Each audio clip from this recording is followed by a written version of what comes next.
Chapter 1: Cracks Beneath the Surface. The soft glow of holiday lights flickered across the dining room as I raised my glass to begin the Christmas toast.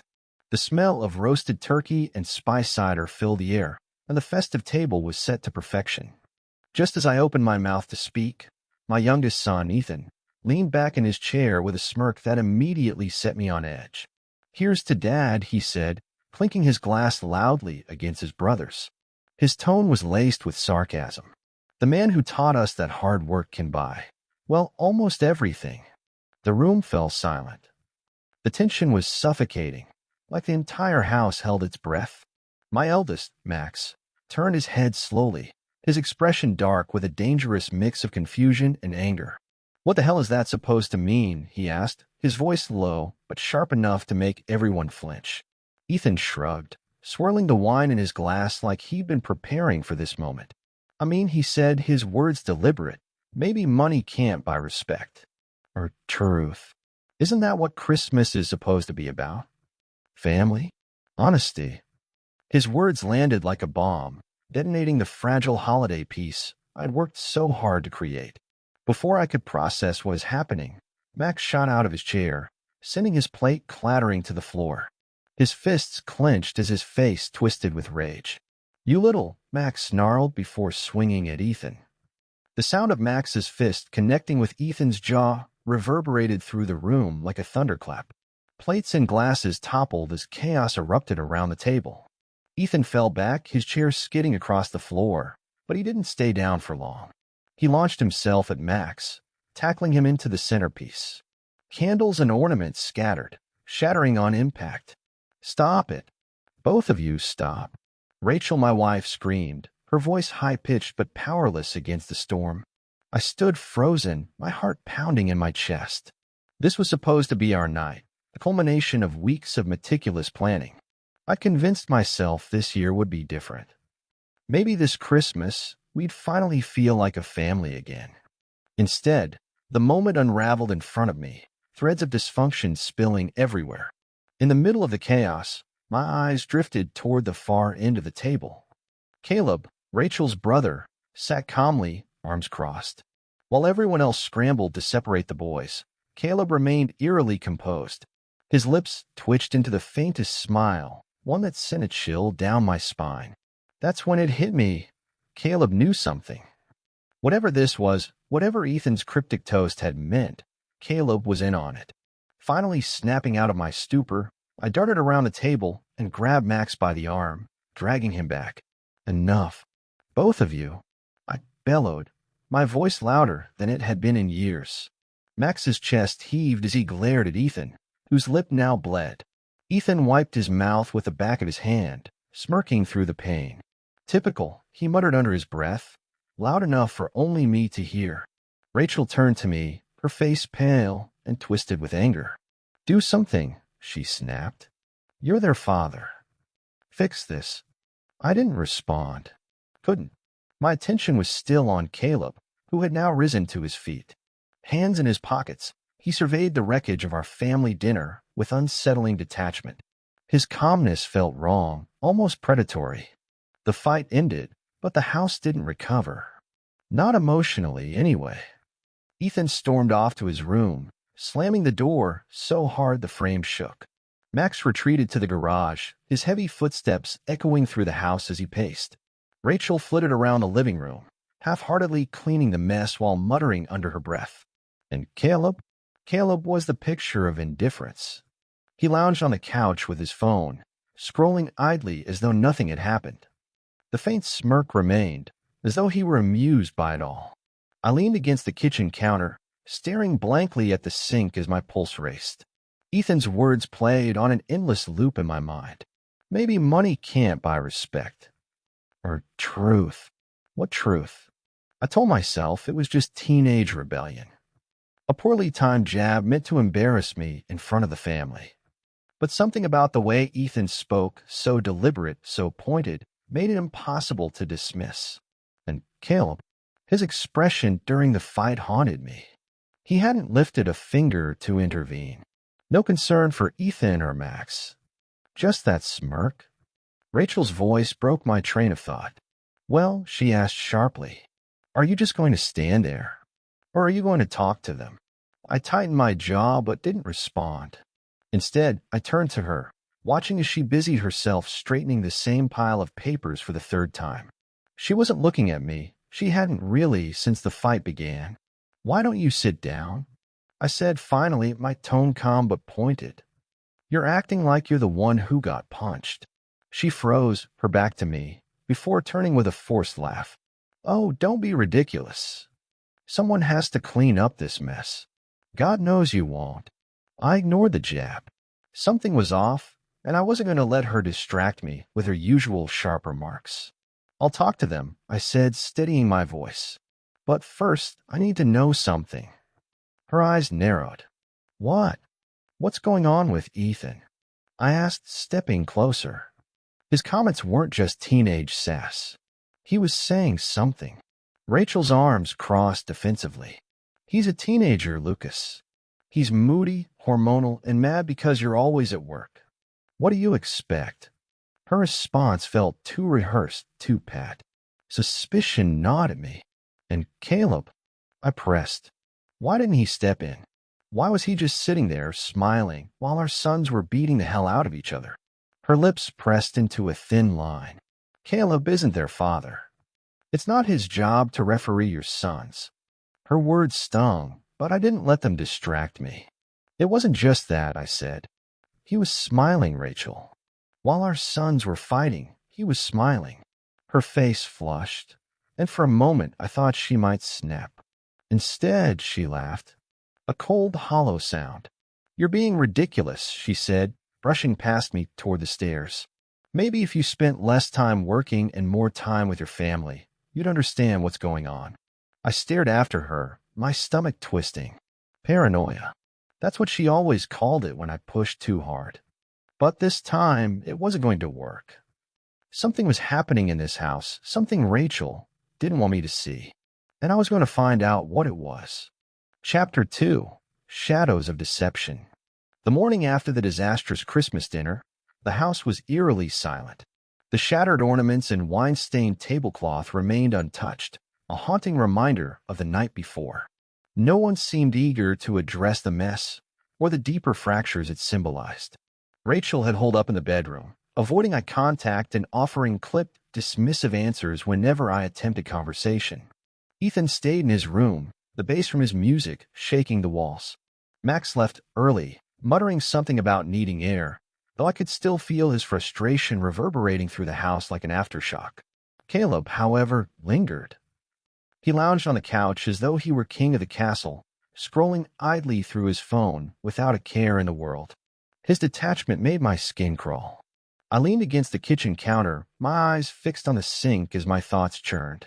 Ethan's words from the night before wouldn't stop echoing in my head. Maybe money can't buy respect. Or truth. What truth? I tried to convince myself it was nothing more than teenage angst, but the way he said it, so deliberate, so calculated, refused to leave me alone. And Caleb, why had he been so calm, so smug?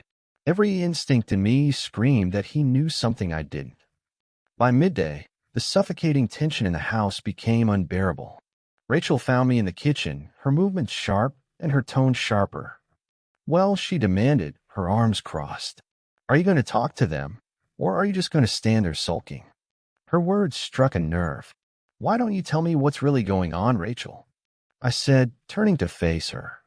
Her eyes narrowed. What are you talking about? Ethan's comments, I said, my voice steady but pointed. They weren't just a tantrum. He was trying to say something.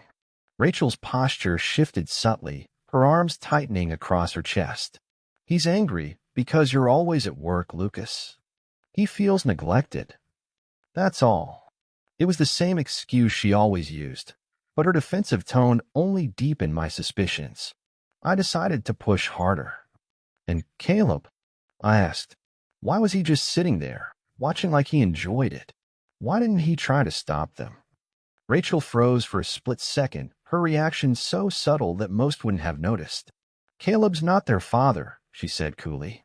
He doesn't have to get involved. That's not the point, I snapped. He was smiling, Rachel. While our sons were beating each other senseless, he was smiling. Her lips thinned, and her voice took on an icy edge. You're imagining things, Lucas. Caleb has nothing to do with this. Maybe if you actually spent more time with your family, you'd stop making up these ridiculous conspiracies. Her words stung, but I didn't bite. This wasn't just paranoia, no matter how much she tried to convince me otherwise. Something was off, something she didn't want me to see. That night, after Rachel had gone to bed, I decided to start digging. I wasn't proud of it, but I couldn't shake the feeling that something was deeply wrong. If Rachel wasn't going to tell me the truth, I'd find it myself. I started in the living room, opening drawers and sifting through paperwork. At first, everything seemed normal: bills, receipts, the usual clutter. Then, in the bottom drawer of Rachel's desk, I found a folder tucked beneath a pile of old paperwork. Inside were receipts for hotel stays, expensive dinners, and luxury spa visits, all dated over the past 6 months. None of them matched anything we'd done as a family. My heart pounded as I flipped through the receipts. One, in particular, stood out: a charge from a high-end jewelry store for a diamond bracelet worth thousands. I stared at it, my mind racing. I hadn't bought her this. So who had? Before I could dwell further, Rachel's voice called from upstairs. Lucas? What you doing? I shoved the folder back into the drawer, closing it with shaking hands. Just looking for some paperwork, I called back, forcing my voice to sound casual. As I climbed the stairs, I caught sight of Caleb sitting in the living room. He was leaning back in the armchair, that same infuriating smirk plastered across his face. His eyes met mine, lingering just long enough to make my skin crawl. He knew something. Worse, he knew I knew something. The following day, I decided to confront Caleb. I found him in the garage, leaning against my workbench with a beer in hand. Taking a breather, he asked, smiling as if we were old friends. I nodded stiffly, grabbing a tool from the shelf to keep my hands busy. Something like that. You know, Caleb said casually, swirling his beer, kids these days have a lot to say, but not always the guts to say it outright. Ethan's a sharp kid, but he's a little too bold for his own good. I froze, his words hanging in the air like a loaded weapon. What are you getting at? I asked, keeping my tone even. Caleb shrugged, his smile widening. Nothing really. Just an observation. You've got a lot on your plate, Lucas. A hardworking man like you doesn't always notice the little things happening under his own roof. The deliberate weight of his words sent a chill down my spine. Is there something you want to say, Caleb? I asked, my voice sharper now. He clapped me on the shoulder, his smirk never wavering. Nothing at all, he said, walking past me. Just food for thought. As he left, I felt my pulse racing. He was baiting me, and I hated how easily he was getting under my skin. That afternoon, while Rachel was in the kitchen, I returned to the folder in her desk. This time, I studied the receipts more carefully. Most of the transactions were local, but a few were from cities farther away, places Rachel had never mentioned visiting. One receipt in particular stood out: a stay at a luxury hotel 2 months ago. The name on the reservation wasn't Rachel's. It was Caleb's. My blood ran cold. Later that night, I ordered a DNA testing kit online. Ethan's words from the Christmas dinner haunted me, along with every subtle difference I'd noticed in him over the years: his features, his mannerisms, the way he'd never quite fit in with me or Max. The thought was unbearable, but I needed answers. As I finalized the order, I felt a quiet resolve settle over me.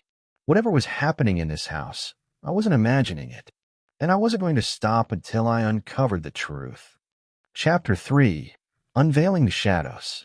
The days that followed were a delicate dance of tension and avoidance. The shattered facade of our family life hung in the air like an unspoken accusation. Rachel remained distant, her movements sharp and her words clipped. She busied herself with chores, but her cheerful facade had started to crack. She avoided eye contact and brushed off any attempts at deeper conversations. Caleb was another story. His presence grew heavier with each passing day.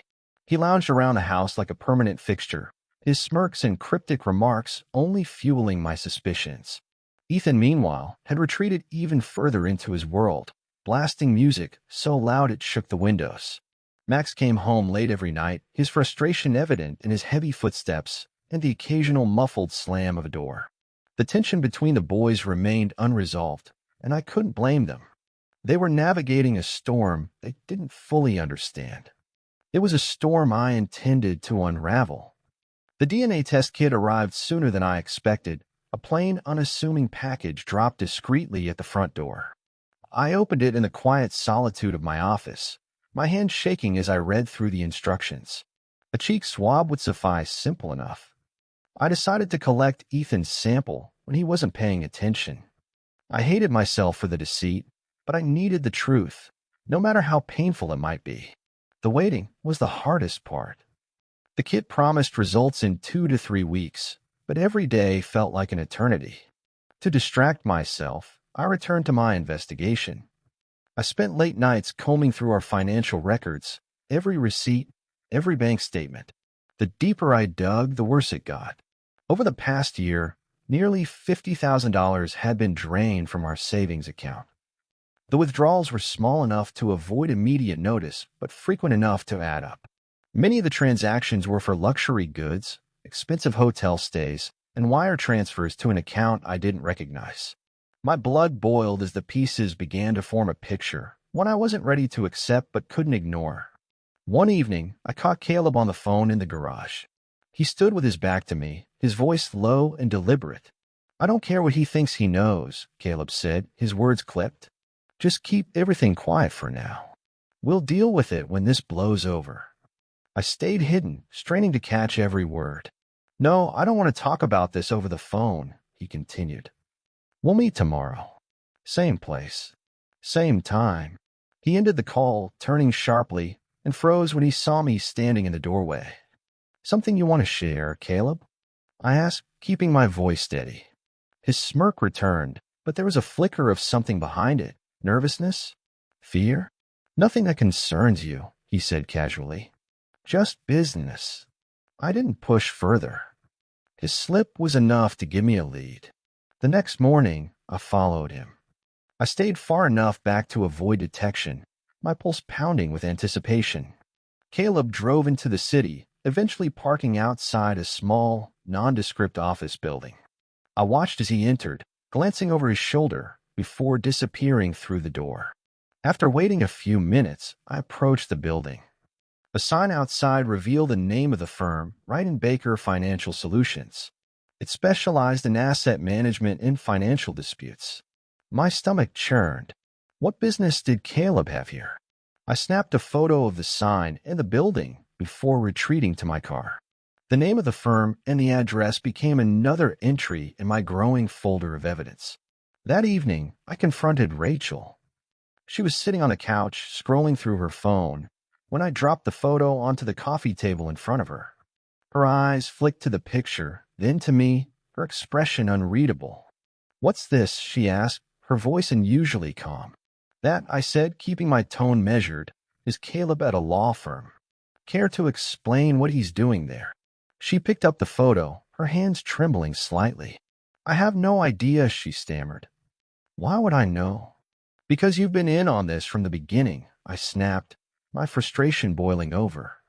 "The money, the lies. Did you really think I wouldn't figure it out?" Her face flushed, and for a moment she looked as though she might cry. But then her expression hardened, and she set the photo down with deliberate care. "You've been spying on me," she said, her voice sharp. "Going through my things.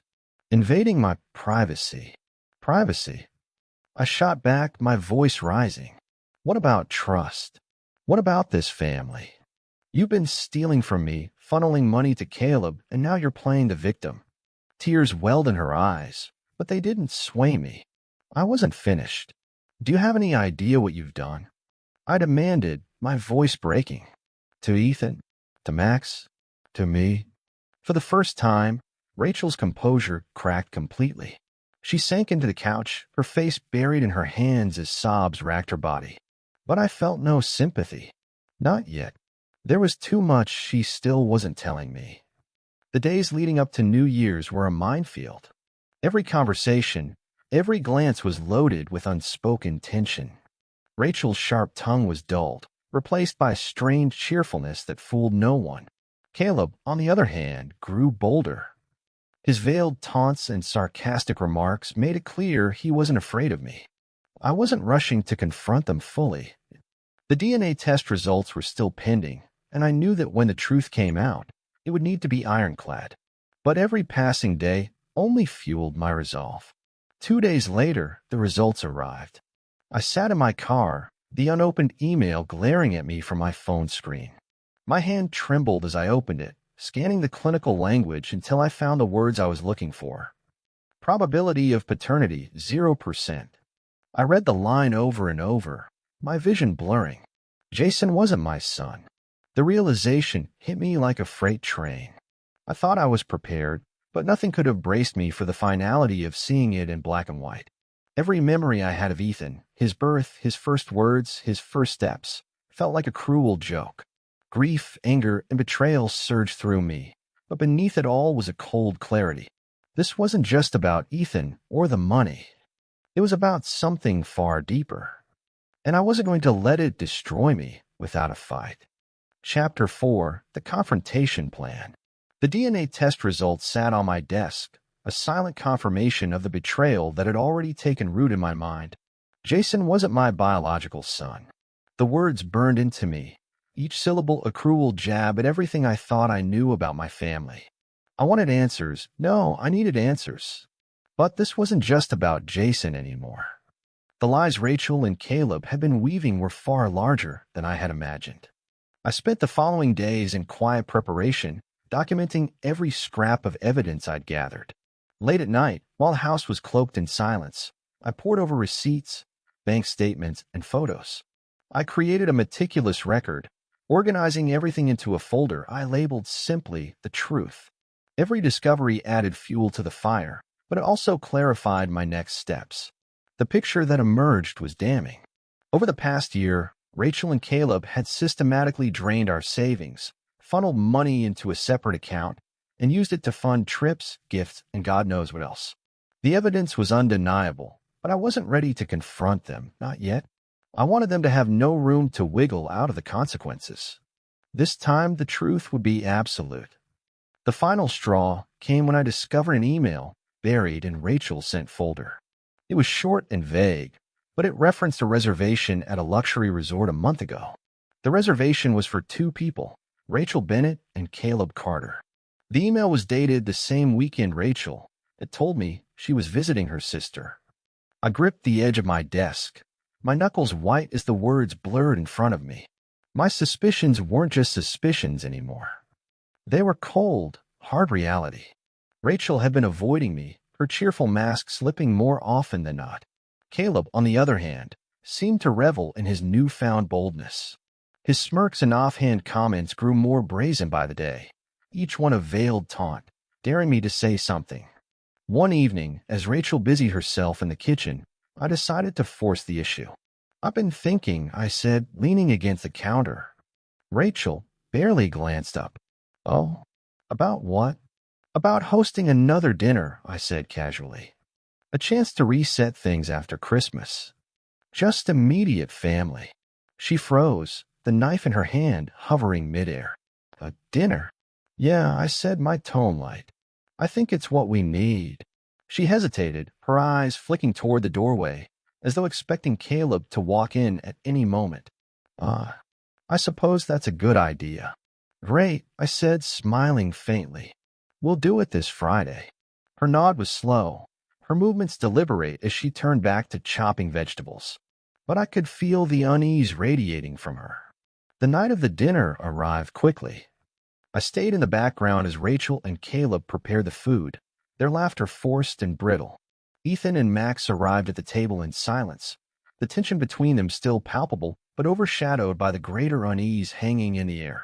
Rachel raised her glass, forcing a smile. "To family," she said, her voice trembling ever so slightly. "No matter what, we always stick together." The words made my stomach churn, but I waited. Let them think they were in control. The plates were cleared, the wine flowed freely, and the room settled into a false sense of ease. Then I stood, folder in hand, and cleared my throat. "There's something I'd like to say, I began, my voice calm but firm. All eyes turned to me. Rachel's smile faltered, and Caleb's expression hardened. Ethan and Max exchanged wary glances. This family has been through a lot recently, I said, my gaze sweeping across the table. And I think it's time we clear the air. Get everything out in the open. Lucas, this isn't the time, Rachel interjected, her voice sharp. Oh, I think it is, I said, cutting her off. My gaze locked onto hers as I opened the folder and pulled out the DNA results. This, I said, holding the paper high, is proof that Jason is not my biological son. The room erupted into chaos. Jason's face went pale, his fork clattering onto his plate. Max's mouth opened in stunned disbelief. Rachel shot to her feet, her face a mask of panic. Lucas, stop this, she shouted. You're ruining everything. I'm ruining everything. I snapped, my voice rising. You lied to me. To Jason. To all of us. You've been stealing from me, funneling money to Caleb, and now you want to play the victim. Caleb stood, his tone low and menacing. Careful, Lucas. You're blowing this out of proportion. I laughed bitterly. Out of proportion? You fathered my son, stole my money, and sat in my home pretending to be family. And now you want to stand there and act like I'm the problem. Jason's voice broke through the chaos, trembling and tearful. Mom, is this true? Rachel turned to him, her composure crumbling. Jason, I can explain. But Jason shook his head, his eyes welling with tears. I can't believe this. Max stood abruptly, his fists clenched. You did this to Dad? To Jason? What the hell is wrong with you? Rachel reached for him, but he recoiled, disgust flashing across his face. Caleb's smirk had vanished, replaced by something darker.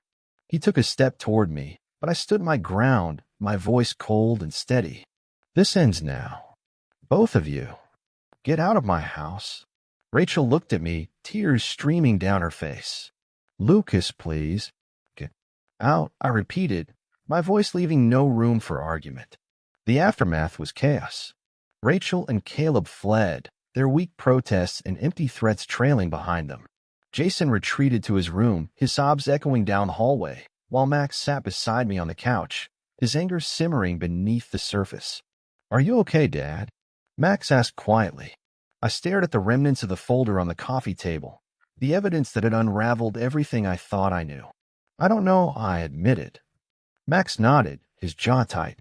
I'll go talk to Jason, he said, his voice steady. He needs to know we're here for him. As Max disappeared upstairs, I allowed myself a moment of solitude. The truth was out, but the damage was far from repaired. I had taken back control, but at what cost? I didn't know where we would go from here, but one thing was certain. This was far from over. Chapter 5, Aftermath of Betrayal. The house felt like a battlefield in the wake of the confrontation. Rachel and Caleb were gone, but their absence didn't erase the scars they'd left behind. The tension was suffocating, even in the quiet. Every sound, the creak of the floorboards, the hum of the refrigerator, felt amplified, as if the house itself held its breath. Jason remained locked in his room. He hadn't said a word since the dinner, and I could hear his muffled sobs through the walls. Max, ever the protector, stayed close to his brother, offering silent comfort. I was grateful for his strength, but I knew he was struggling too. The betrayal had shaken all of us to the core. As for me, I felt hollow.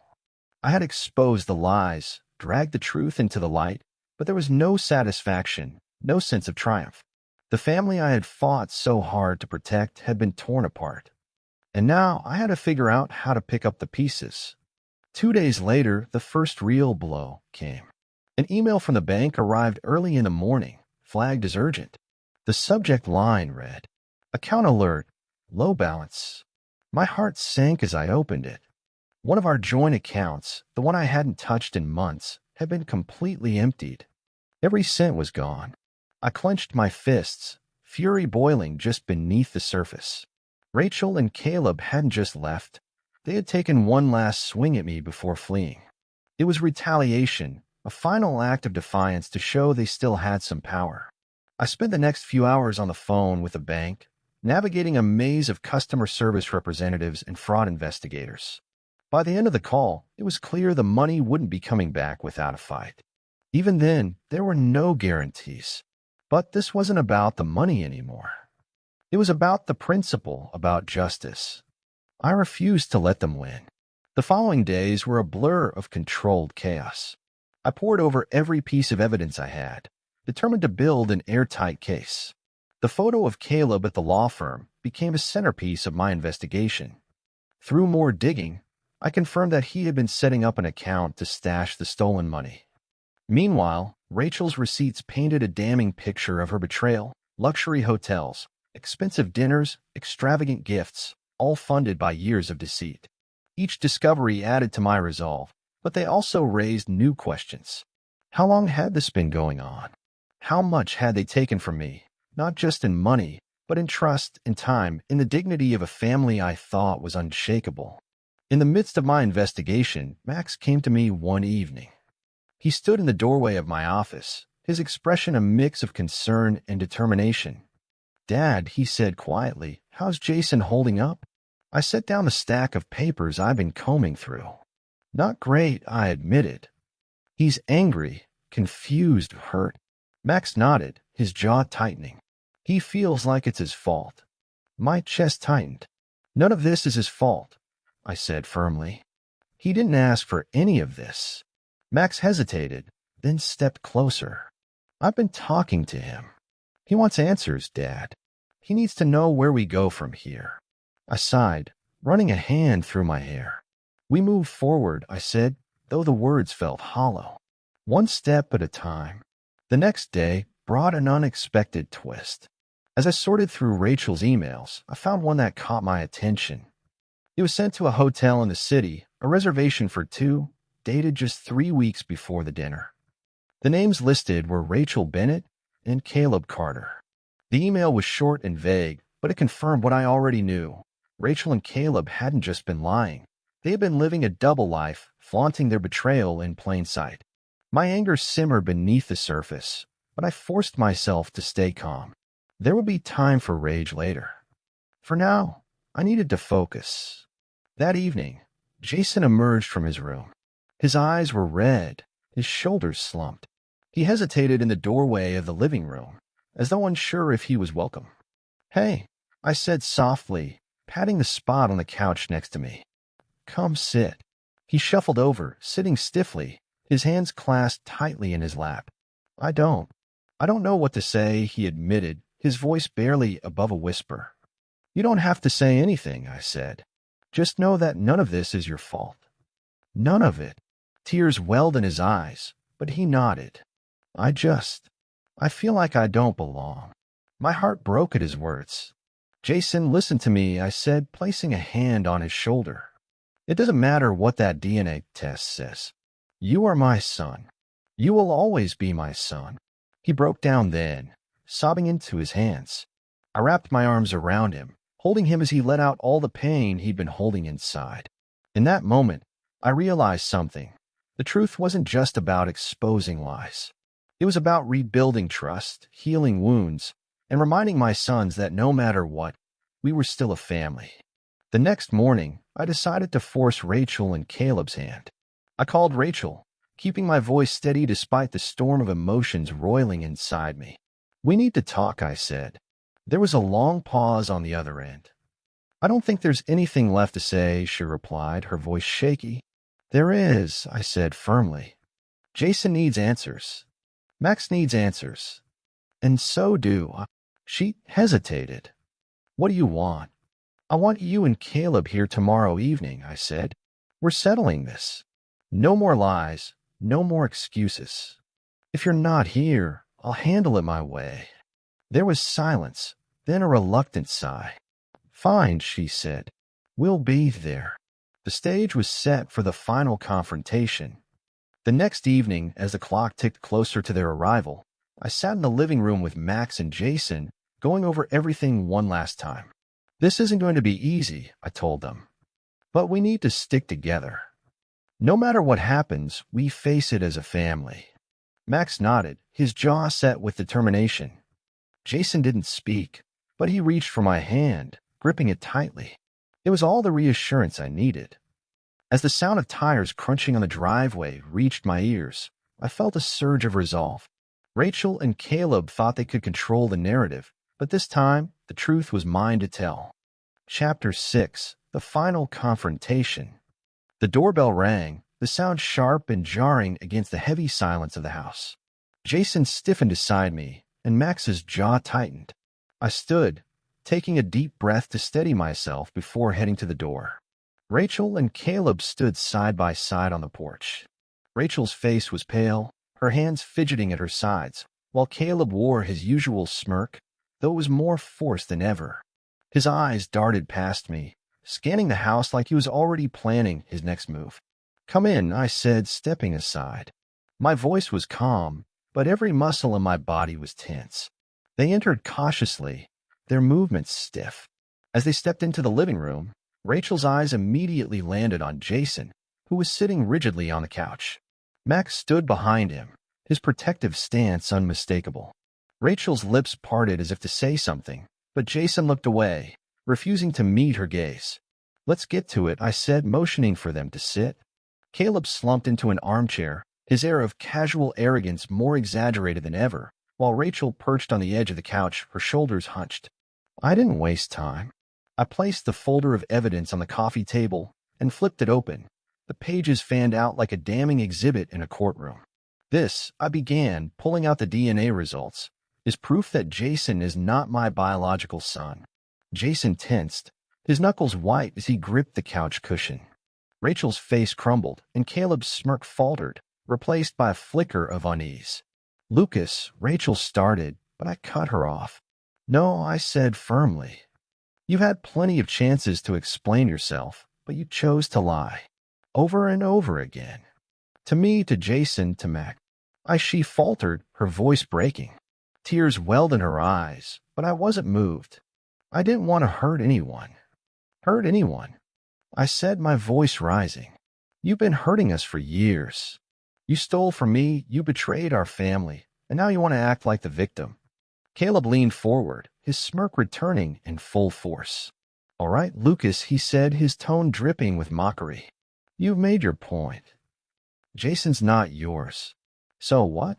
He's still your son, isn't he?" Jason's head shot up, his eyes wide with a mix of shock and anger. "You don't get to say that," he shouted, his voice cracking. "You're not my father." Caleb blinked, caught off guard by Jason's outburst. I took the opportunity to press forward. "This isn't just about Jason," I said, pulling out the bank statements and receipts. "This is about every dollar you stole, every lie you told. The trips, the jewelry, the secret account. You've been funding your little escapades on my hard-earned money." Rachel's tears spilled over, and she buried her face in her hands. "I didn't know how to stop," she whispered. "I didn't mean for it to go this far." "Don't you dare try to make this about you," I snapped. "You knew exactly what you were doing. And so did he." I turned to Caleb, who was no longer smirking. His face was a mask of defiance, but his posture betrayed his discomfort. "What's your excuse, Caleb?" I asked, my voice cold. "Was it all just a game to you? Pretending to be part of this family while you tore it apart from the inside?" He shrugged, his nonchalance infuriating. "Things happen, Lucas. Maybe if you hadn't been so busy playing the perfect provider, you would have noticed what was going on." The audacity of his words sent a fresh wave of anger coursing through me. I stepped closer, towering over him. "You think this is my fault?" I said, my voice low and dangerous. "You think you can walk into my home, take what's mine, and then blame me for it?" Caleb stood abruptly, his calm facade cracking. "Maybe you should have paid more attention to your wife," he shot back. "Maybe she wouldn't have come to me if you'd been the husband she needed." The room fell into stunned silence. Rachel's sobs grew louder, while Jason and Max looked on, their faces a mix of shock and fury. "That's enough," I said, my voice like steel. "Get out. Both of you." Rachel looked up, her tear-streaked face pleading. "Lucas, please. Don't do this." "I already did," I said firmly. "When you lied, when you stole, when you betrayed everything we built together. This is on you." Caleb didn't wait for another invitation. He grabbed Rachel's arm and pulled her to her feet. "Come on," he muttered, dragging her toward the door. Jason stood suddenly, his voice trembling with anger. "I can't believe you," he said, his gaze fixed on Rachel. "You lied to me my whole life. How could you?" "I'm so sorry," Rachel whispered, her voice barely audible. "I never meant to hurt you." But Jason turned away, his shoulders shaking as tears streamed down his face. Max stepped forward, wrapping an arm around his brother's shoulders. As the doors slammed shut behind Rachel and Caleb, the house fell into silence once again. But this time, it was different. The tension had lifted, replaced by a strange sense of calm. The storm was over. That night, as I sat in the living room with Max and Jason, I felt a weight lift from my chest. The lies, the betrayal, the deceit. It was all out in the open now. There was still pain, still anger, but there was also hope. "We're going to get through this," I said, my voice steady. "Together." Jason looked up, his eyes red but determined. "I'm sorry, Dad," he said. "For everything." I placed a hand on his shoulder. "You have nothing to apologize for," I said. "You're my son, Jason. Always." Max nodded, his expression resolute. "We've got each other. That's what matters." For the first time in weeks, I allowed myself a small smile. We had a long road ahead of us, but we were still a family. And no one could take that away. Chapter 7. Rebuilding the Pieces. The days following Rachel and Caleb's departure felt surreal, as though the house was trying to breathe again after years of suffocation.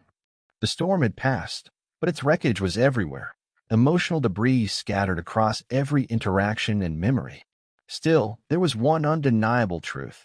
For the first time in years, the house felt like it belonged to us. Jason emerged slowly from the shell he'd retreated into, though the pain lingered in his eyes. He spent hours with Max, their bond strengthening as they processed the betrayal together. They were brothers, and despite everything, their connection was unshakable. Watching them brought me a sense of peace amidst the chaos, even as I wrestled with my own emotions. Addressing the damage. I spent the next few weeks addressing the tangible fallout of Rachel and Caleb's actions.